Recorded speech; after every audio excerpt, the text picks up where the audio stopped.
Shalom, Yashrala. This is your brother Dawud from GMS St. Petersburg, Florida. Coming back at you with this here truth again. First and foremost, I want to give all praise unto YAHAWAH, BAHASHIM, YAHAWASHI, BAHASHIM, Rakakwadash. Double honors to the apostles and the elders of great MILLSTONE that taught us this truth and that rule well. And salutation and much love for you. I can push in this truth and sincerity on the four corners of the earth and enduring afflictions to feed and edify the elect. All right, Lord willing, we can get this here video to press out. But there's a lesson I wanted to touch on, dealing with, the things that was written four times, and certain lessons that can be learned out of these different things, and how we can apply them to our situations today. All right. There's a lot of different things that are pretty much, not to say symbolic, but, they pretty much parallel the same scenarios we in today. And we can look at these things and see how we got through these times or how those things affected the scenario. All right. So I wanted to look into this here situation, or this the lesson to be learned in the Tower of Babel, all right, and how we can apply that till today. All right, so we're going to start out in the book of Genesis 11. All right, it says, I'm going to read this all the way through, and I'm going to go back through, and then I'm going to touch on some points.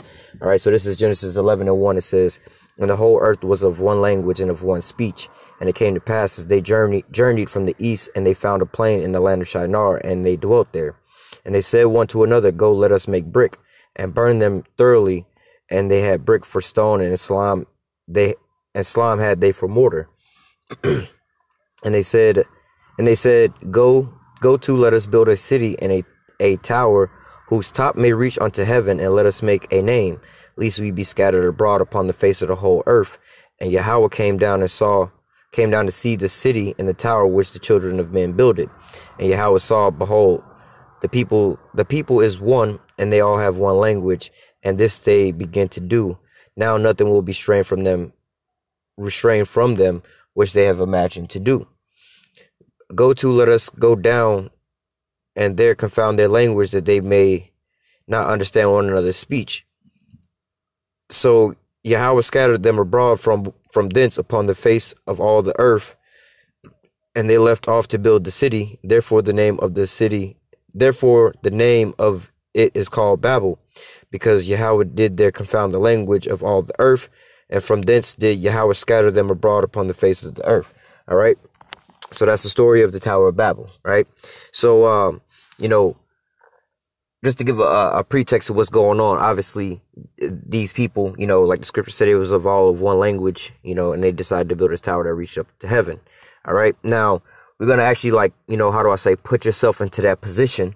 All right, to see what was going on and how these people lived and how they thought, you know what I'm saying? Let's say, for instance, this was a good thing to do, you know what I'm saying? And you're of these people, and you have to think about this whole scenario, all right? You want to study the good and the bad and where things went wrong and where things went right at, all right? So we're going to go back over. It says, Genesis 11:1, and the whole earth was of one language and of one speech. Now, it could have been, and I'm pretty sure they did all have one language, which was the Hebrew language, but nevertheless, that's in a literal sense, but also for this scenario, all right, they all have one agenda. All right, this is what they're talking about, where it says they all have one language and of one speech. You know what I'm saying? They all have one agenda, more or less, to say. You know what I'm saying? It's just like the damn military. They all wake up with one thing on their mind. You know what I'm saying? How we gonna dominate the other side? You know what I'm saying? How we gonna survive and dominate the other side? No matter what your job is in the military, at the end of the day, that's what's on at the end of your mind. Whether you're a pilot, how can I get this plane up here to go over there to either recon or destroy, or if I'm an infantryman, or if I'm a medic, how can I, make sure that we dominate the other side and we get back home safely? You know what I'm saying? They all got that same agenda. Same with here, you know what I'm saying? Going into deeper into this Tower of Babel. All right, so you had Nimrod, right? Let me go back. This is Genesis 10, and I'll read from verse 8. And Cush begot Nimrod. He began to be a mighty one in the earth. He was a mighty hunter before Yahweh, wherefore it is said, even Nimrod, the mighty hunter before Yahweh. And the beginning of his kingdom was Babel, and Iraq, and Akkad, and Calneh, in the land of Shinar. So this is where, this is Nimrod's kingdom, right? So they all basically in league, you know what I'm saying, with one thing to do. You know what I'm saying? Just like this New World Order, the bad part about it all, you know what I'm saying, how do I say? In reality, the bad part about it all is they all got one language, one consent. And unless we all, the whole planet got one language and one consent. We all on the same accord with what YAHAWASHI got to say, then it's in wickedness, because anything beyond that is going against him. All right. So overall, yes, this is wicked. The only thing we could do this in is the Most High. But however, in this scenario with the city, all right, they all on one accord what Nimrod got them doing. Look, we're going to all wake up. We're going to all, let me just continue reading. It says, and they said to one another, let me go back. It says, I'm going to just jump around through a couple of scriptures and I'll put it all together. It says Genesis 11:1. And the whole earth was of one language and of one speech. Jumping down to verse 3. And they said one to another, go let us make brick. Well, let me reiterate. And they said one to another, okay, go let us make brick and burn them thoroughly. And they had brick for stone and slime for mortar. And they said, go to, let us build us a city of towers whose top may reach unto heaven.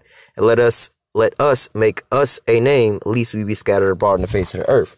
So one of the foundational principles of the, you know, this truth that we follow is, you know, how can two walk together unless they be on one accord? All right. That's a powerful statement when you really think about it, because, you know, if you how do I say, let me read verse 6. It says, and Yahweh said, behold, the people is one, and they all have one language, and this they begin to do, and now nothing will be restrained from them which they imagine to do. So you can imagine in these times in the Tower of Babel, you know, so this is how it would be, right? Everybody wakes up in the morning, you know what I'm saying? Like how we got now, you wake up in the morning, most people go to work, you know, if it was on first shift, second shift, whatever. In this society, in this point in time, everybody woke up in the morning, you know what I'm saying? And they all did what they all had to do on one accord to get down to that tower, whether they was architects, scaffoldmen, brick mortar layers, transports, making these things, setting these things, whatever, whatnot.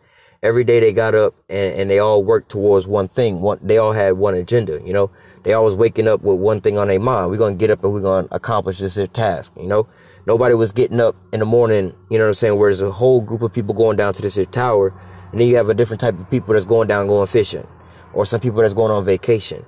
You didn't have some people that was going to go play the lottery or whatever. You know, they didn't have anything else other to do.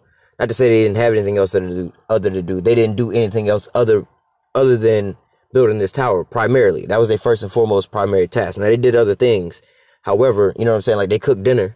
You know what I'm saying? But first and foremost, their first primary task was we going to figure out what we're going to do with this here building. You know, building this here tower.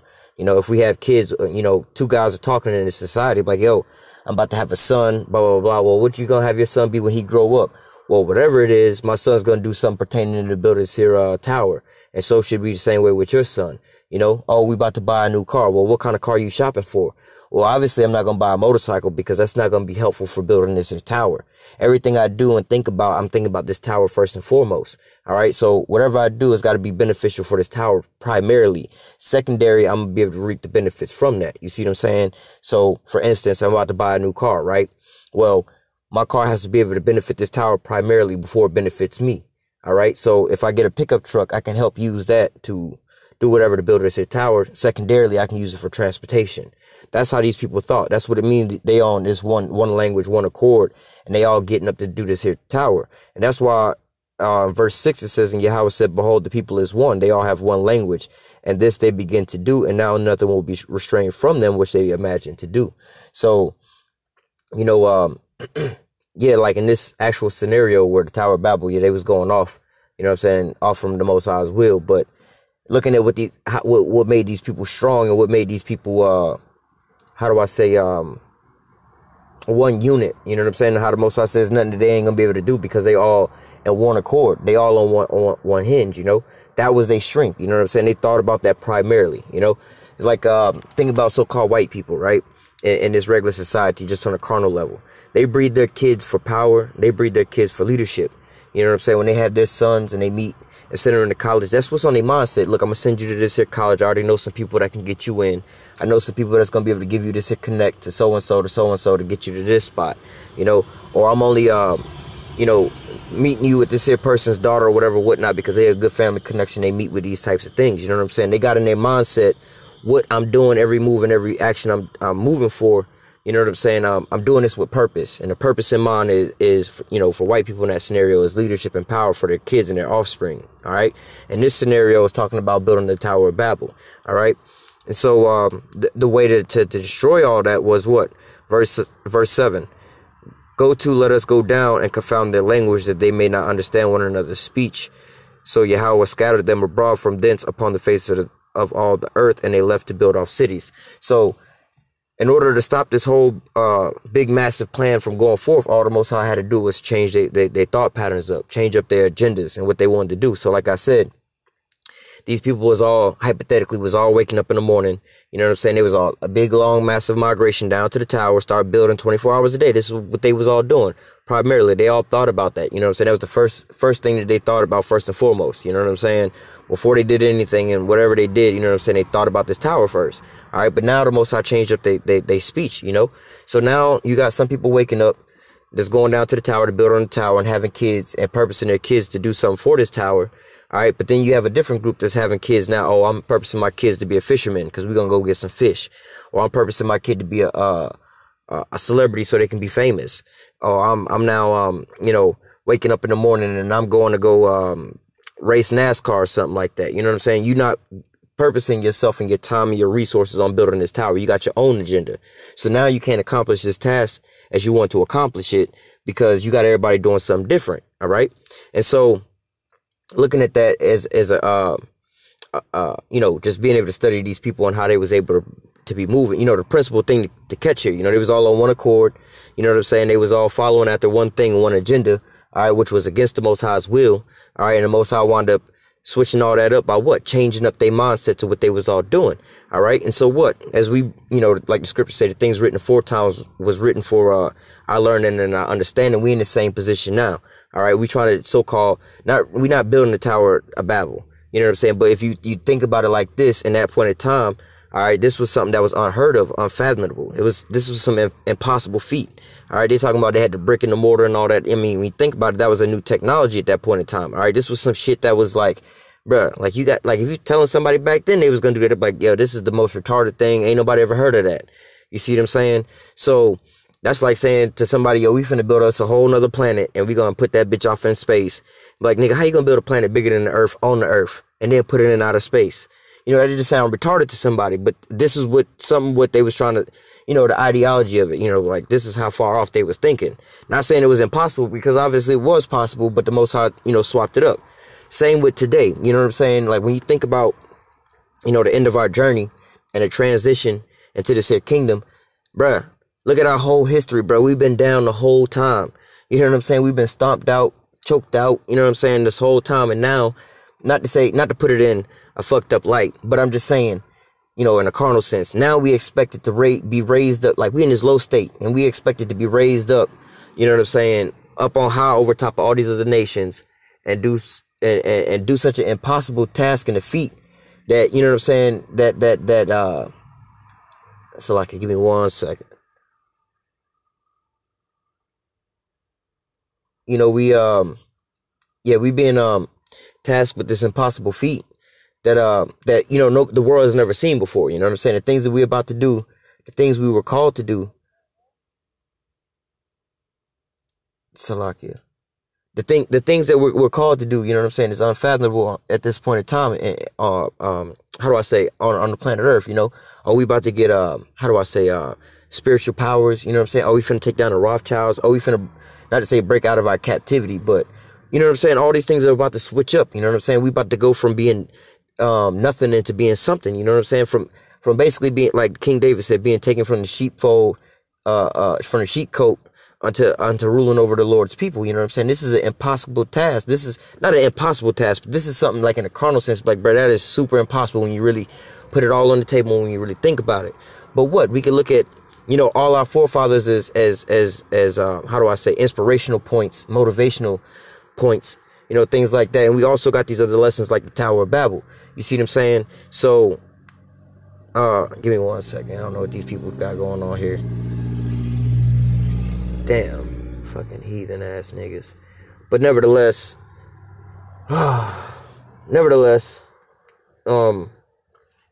we can use this as an example and use this as our motivation, because we also get the same precept, the same understanding, all right, inside the scriptures for a positive way, all right? Like I quoted earlier, how can two walk together? At least they be on one accord, So that, that was the power in the Tower of Babel. That's how they was able to prevail for so long until the Most High did what? He broke that unity.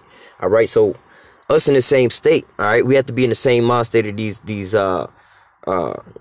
original Babylonians. You know what I'm saying? Hey, they woke up and thought about this every day. What we gonna do to build this here tower? All right, let me get a couple more precepts to kind of like, you know what I'm saying, bring this here picture on around to what I'm trying to show you. This is Revelation 21. Well,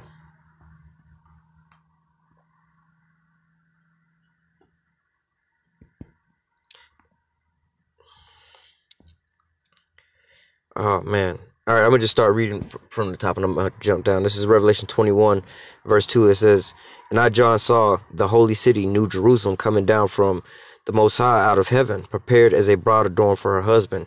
And I heard a great voice out of heaven saying, Behold, the tabernacle of the Most High is with men, and he will dwell with them, and they shall be his people, and the Most High himself shall be with them and be their power." All right. So, verse 4. "And the Most High shall wipe all tears from their eyes, and there shall be no more death, neither sorrow nor crying, neither shall there be any more pain, for the former things are passed away." I'm trying to jump down and, give you this here picture. Verse 10. "And he carried me away in the spirit to a great and high mountain, and showed me that great city, the holy Jerusalem, descending out from heaven from the Most High, having the glory of the Most High, and her light was like unto the stone that was more precious, even like a jasper stone, clear as crystal, and had a wall great and high, and 12 gates, and at these gates 12 angels, and the names written thereon, which are the names of the 12 tribes of the children of Israel." All right, now let me jump down some more.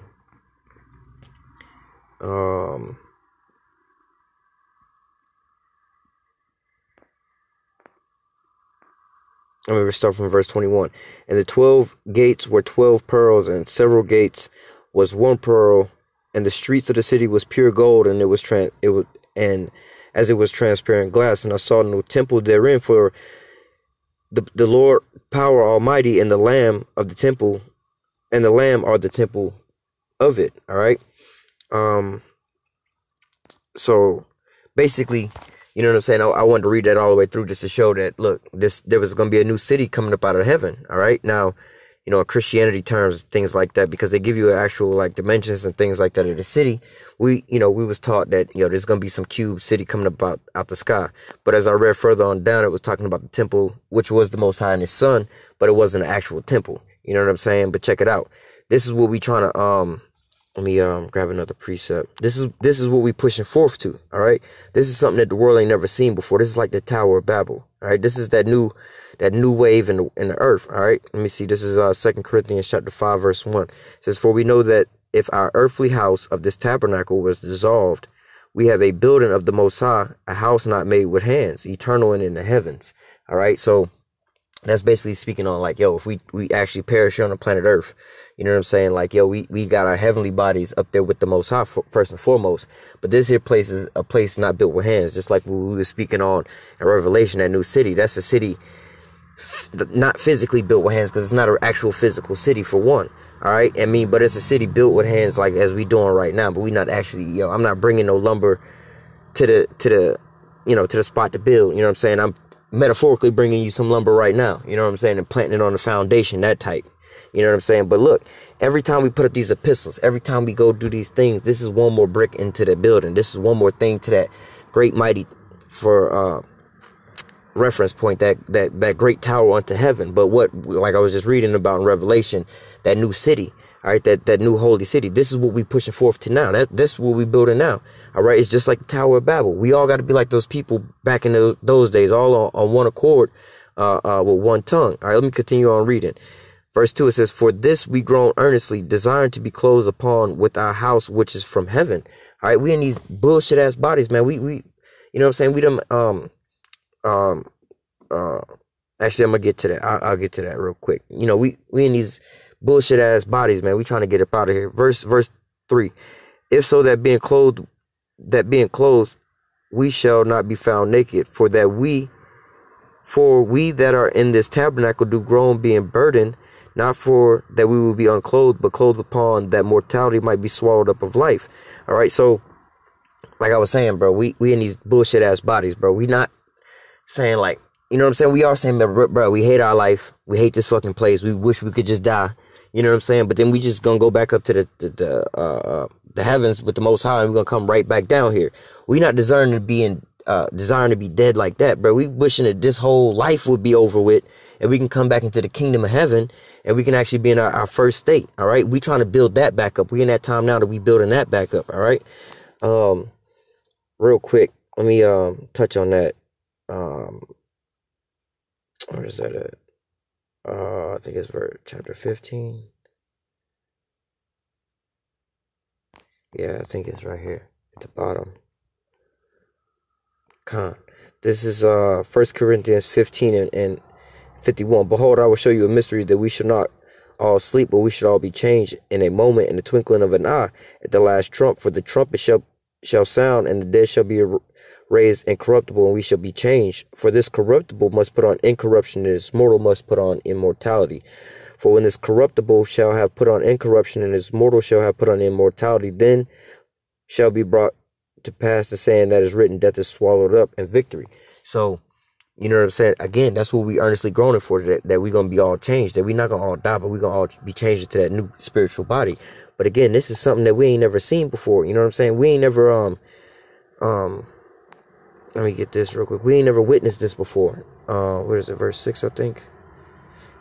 This is Jude 1 and 6. And the angels which kept not their first estate, all right, the following ones that they like to talk about, which are you Israelites, all right, those are those ones who weren't supposed to drink of that cup, but did drink of that cup, all right. The angels which kept not their first estate, but left their own habitation, and he hath reserved an everlasting change under darkness unto the judgment of that great day. So we under the curses of Deuteronomy 28:15-68 until YAHAWASHI return. All right.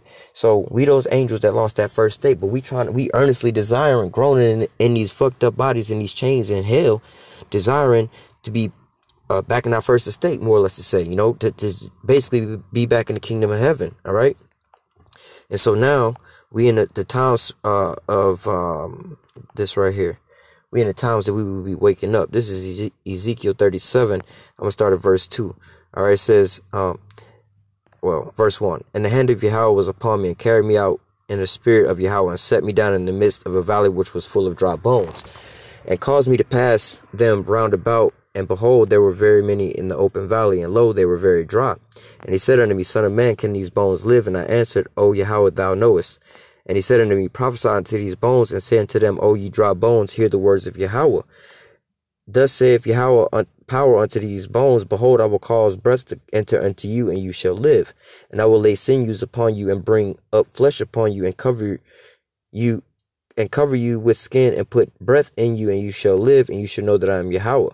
So I prophesied as I commanded, and as I prophesied, there was a noise, and behold, a shaking, and the bones came together, bone to his bone. And when I beheld, lo, the sinews and the flesh came up upon them, and the skin covered them, but there was no breath in them. And then said he unto me, Prophesy unto the winds, prophesy, son of man, and say unto the wind, Thus saith Yahweh power, Come from the four winds, O breath, and breathe upon these slain, that they may live. All right. And so I'm gonna skip verse 10 for a second. I think it's verse 11. Then he said unto me, Son of man, these bones are the whole house of Israel. Behold, they say, Our bones are dried, our hope is lost, we are cut off of our parts. All right. So just to give you the breakdown to what was going on here in this Valley of Dry Bones. Valley of Dry Bones, look what? That's here in America, basically, and all over the place, where we were scattered according to Psalms 83, and we would not know who we are. All right. And so we calling ourselves blacks, Mexicans, and Puerto Ricans and stuff like that. But what? Now the Most High is revealing, he got his prophets out there, putting a spirit on them, and they out there letting you know who you are, putting a spirit onto you, and now you coming back to your fold. You know, you coming back to becoming Israelites. Now you standing back up on your feet. Now he putting that breath into you, so you can go out and start speaking life unto these other dry bones. All right. And so this is what we I'm gonna read verse 10, but this is what we was commanded to do. For what reason? All right. We doing, again, just like the Tower of Babel. All right. We doing this all on one accord. For what reason? To build that city of the Most High. All right. The city of God. All right. Verse 10. Ezekiel 37 and 10, it says, So I prophesied as he commanded me. All right. We all supposed to be getting up on that one accord, doing as we supposed to be doing. First and foremost, doing this here work. All right, because we trying to get up out of here. It says, so I prophesied as he commanded me, and breath came into them, and they lived, and they stood upon their feet, an exceedingly great army. All right, and that's what we're trying to do. We're trying to build that exceedingly great army. It's an impossible thing. It's not to say impossible, but it's impossible in the sense that ain't nobody ever seen this being done before. All right, not in this way, in this fashion. So, not to say it's impossible, because we have faith in the words that we're reading, and it's already been done, as as we see it in the scriptures. I'm a perfect example right here. All right, so it's already been done, but we just got to play it out. But nevertheless, as a faith booster, all right, giving you that ammo. All right, this is Daniel 7:18. But the saints of the Most High shall take the kingdom and possess the kingdom forever and ever and ever. So, like I said, it's already written. We just got to manifest it out. But nevertheless, this is what we getting that exceedingly great army for. All right, to take this here kingdom. Let me jump down. Verse Daniel 7:21. It says, and I beheld, and the same horn made war with the saints and prevailed against them. And that's the time we in now. Until the Ancient of Days came, and the judgment was given. And judgment was given to the saints of the Most High. It's talking about the elect of Israel. And the time came that the saints possessed the kingdom. That's what we're looking for. That's what we're building. All right, let me jump on down. Verse 27. And the kingdom and dominion of the greatness of the kingdom under the whole heaven shall be given to the people of the saints of the Most High, whose kingdom is an everlasting kingdom, and all dominions shall serve and obey him. So this ain't gonna be no easy task, man. Well, it is an easy task. All we gotta do is have faith and believe. But in the carnal sense, just looking at it, this ain't no easy task, man. You gotta actually get out there and work, man. You gotta push through no matter what you got. You know what I'm saying? You got situations, but you know what I'm saying? You gotta push through certain things and how do I say, obstacles to build this thing up. You know what I'm saying? Hey, this is some real serious situations we in. You know what I'm saying? Just look back. All the brothers that's awake now is, ultimately because of YAHAWASHI, but, on a smaller level, because there was another brother out there preaching, another brother that was out there sighing and crying, and that brother heard him. All right, so everything that you do, every video you put up, every news article you go into, everything you break down like that is one more brick into this here city. All right, we building this here thing up, and we got to be just like how they was in the Tower of Babel, on one accord and one language. We got to be, we have to be, think about this, you know what I'm saying, as our primary duty. All right.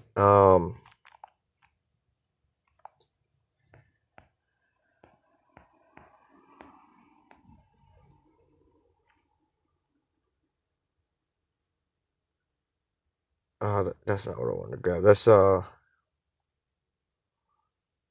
mean, that's something good to go in there. That's not what I wanted though. Give me a second, Salakia.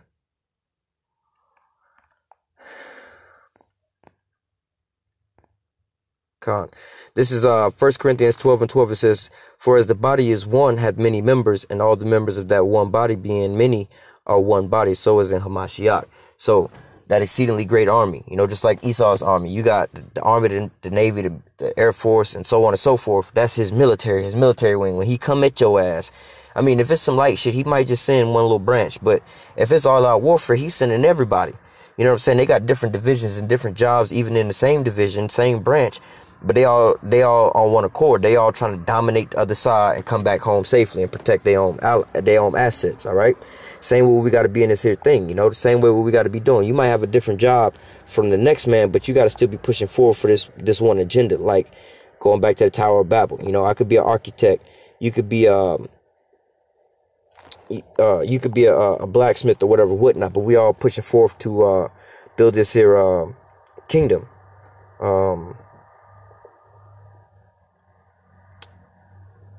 That's not what I wanted.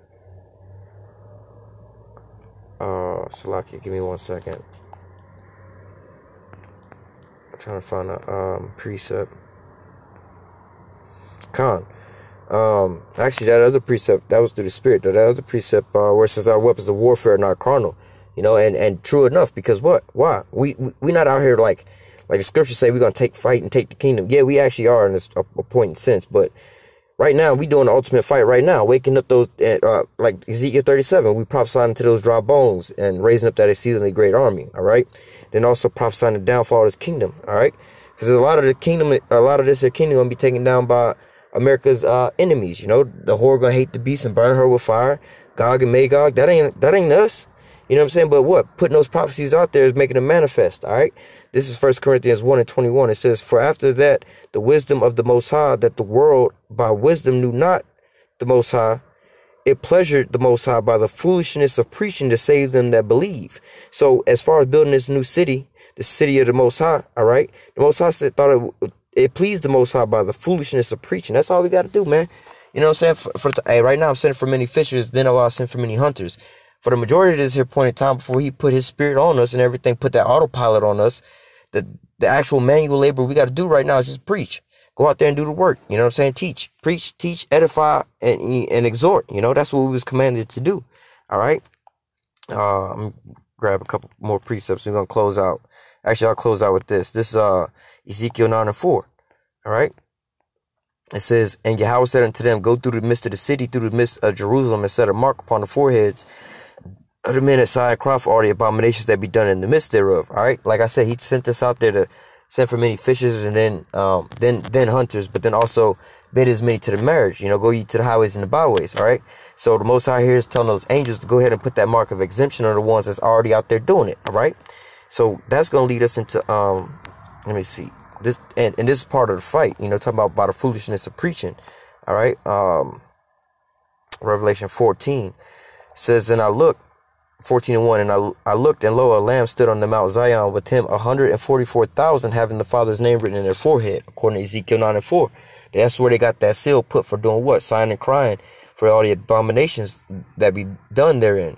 All right, and I heard a voice from heaven as the voice of many waters and the voice of great thunders, and I heard the voice of harpers harping with their harps, and they sung as it were a new song before the throne and before the four beasts and the elders, and no man could learn that song but the 144,000 which were redeemed for the earth. All right, so in that new song they was singing was what? All right, these breakdowns. All right, that's what we got to do. All right, we bringing in that new. We basically these new musicians that's singing, right? They basically the how you say, the carpenters, or the people that's how you say when you building a building, the construction crew basically that's building up this here skyscraper. You know what I'm saying? This metaphorically skyscraper, this kingdom of heaven. All right, Revelation 7 and verse 3, saying, heard not the earth, neither the sea, neither the trees, till we have sealed the servants of our power in their forehead. Going back to Ezekiel 9:4 to tell you who they were. All right. And it says, I heard the number of them which were sealed, and they were sealed 144,000, all of the tribes of the children of Israel. All right. And so they all got to be sealed. And how they going to be sealed? By what? By what? By the prophesying of the other men that's on the highways and the byways. All right. These are the men that's going to build this here kingdom of heaven. That's what we're looking forward to, you know. So just going back to the Tower of Babel, just how they was waking up every morning trying to put that their tower together with their mindset on that. That's the same mindset we need to be in today. Having our mindset wholly on the Most High, you know, walking that straight and narrow path, not the wide gate, you know. We supposed to be keeping our eye on the prize, you know, keeping our first love as our first love and not anything else. This is supposed to be our primary duty. All right. How can this benefit the truth primarily before it benefits me? You know, because if it ain't benefiting the truth, then it ain't overall benefiting me. All right. So I'm going to go ahead and close out with that. Lord willing, this lesson was edifying unto the elect. Until next time, I say, call halal Yahawah, Bahashim, YAHAWASHI, Bahashim, Rakakwadash. Double honors to the apostles and the elders of the great millstone that taught me this truth and that rule well. And salutation and much love for your and pushing this truth and sincerity in the four corners of the earth and enduring afflictions to feed and edify the elect. Stay strong. Shalom.